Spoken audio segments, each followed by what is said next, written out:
girl DJ Nessley for you. The time is currently 12:43. Currently in the building, I'd like to thank Dana Taylor, the men's head soccer coach here at Stanislaus, for joining me. Say hello to the listeners. Hello. And the viewers. Hello. How are you today? Doing great, thank you. Thank you for having me. Thank you for coming in here and taking the time to be interviewed. All right, so let's get right to it. Let's start by your coaching here. A little bit about yourself, your hometown, where you're from. This is the start of my fourth year, and actually from Barrington, Rhode Island. Oh, wow. All the way over on the East Coast, and I've been coaching soccer for approximately 19 years in the college game. Wow. So I was 10 years as the head coach at Oregon State, just north of us, and then prior to that I was the assistant coach at Creighton University for 5 years in Omaha, Nebraska, and prior to that 2 years at Colorado College. Okay. Wow. So there's some coaching history. 19 Yes. years. That's a long time. Yes. And you come all the way from the East Coast. That's right. So what do you like better? I have to ask.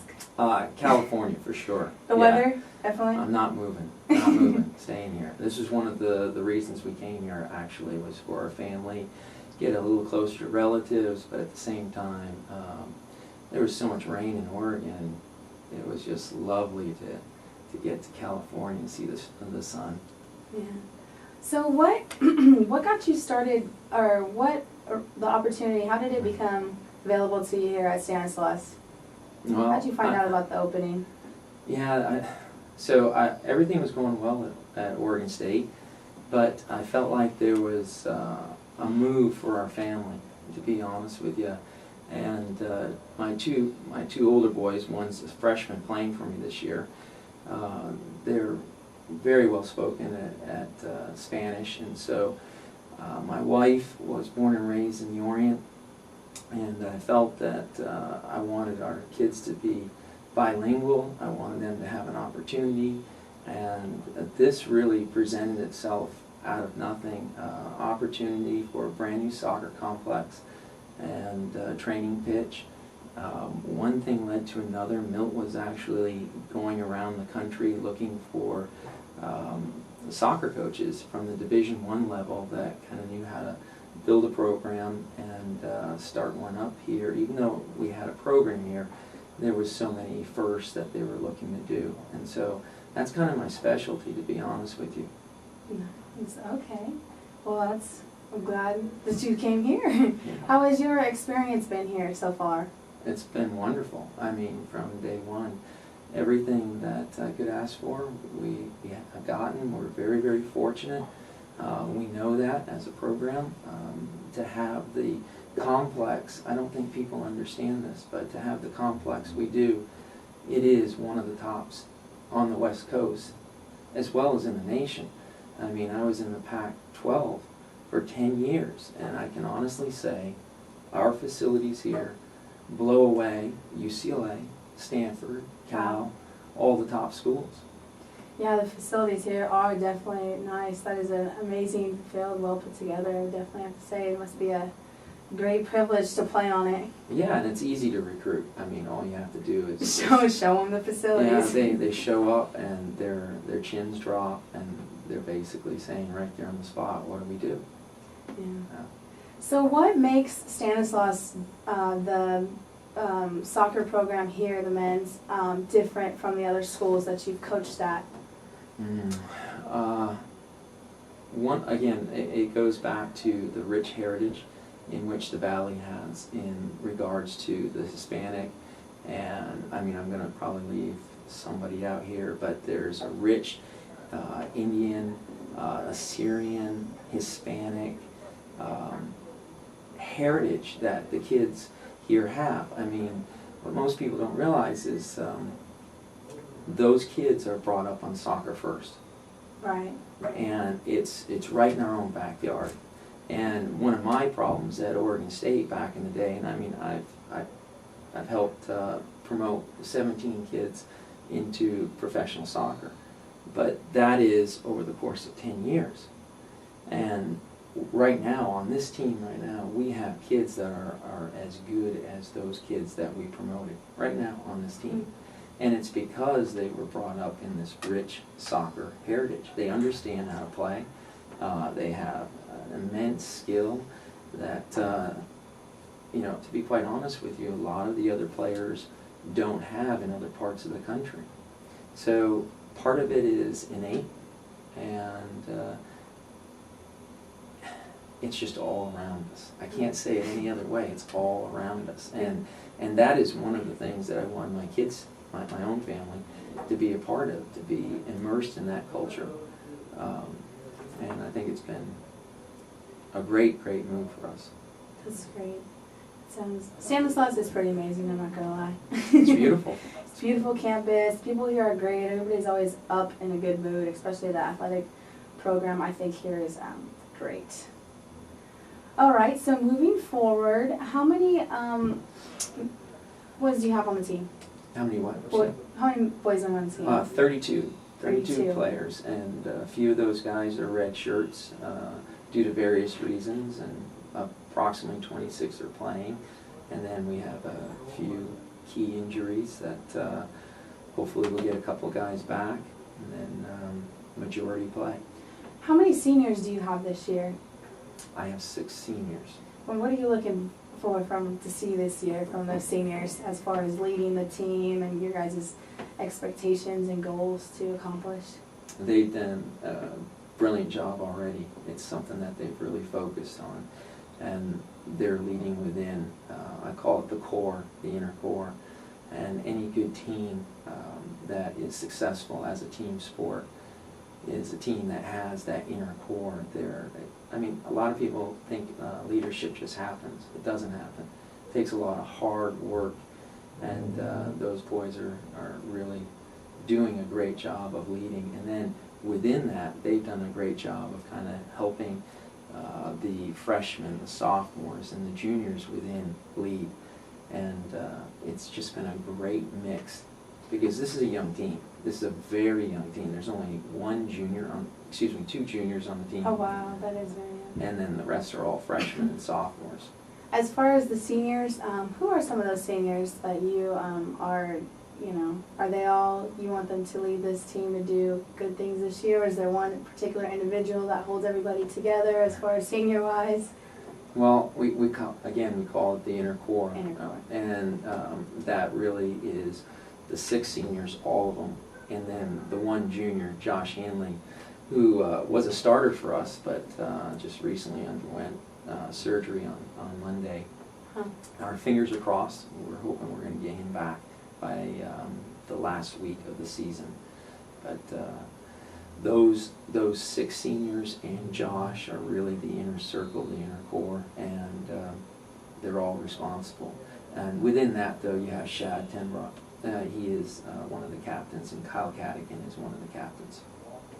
Okay, as far as moving forward from last year to this year, what would you say you guys have learned and want to accomplish coming into this season compared to last season? It's difficult. It really is. Soccer is one of those games where you can't, and I'm not saying anything about any other sport that does this, but it makes it much more difficult that in soccer there are no timeouts. And within that, you have to have players, and again it goes back to why I'm so excited to be here in Turlock, and that heritage, that rich heritage that we talk about that is in the valley. I don't really have to recruit out of the valley. And so it's a process of building a team. You know, the first thing you do as a soccer coach is immediately you try and get athleticism on your team. Because athleticism, if you close the gap there, you're in every game. And then from there, you know, you're trying to bring in not only the athleticism, but the talent, that rich heritage we keep talking about. So over this first, year 1, I only recruited really 1 player. I'd like to say I recruited Shad and Keith, but to be honest with you, those guys were already coming. The only player I recruited was Nolan Holdridge from Canada, and I was recruiting him at Oregon State. And then one thing led to another, and I moved here, and no one came with me. So really what we're trying to do is we're trying to build a program that is going to be playing against the best and really moving the ball against the best. And we're in that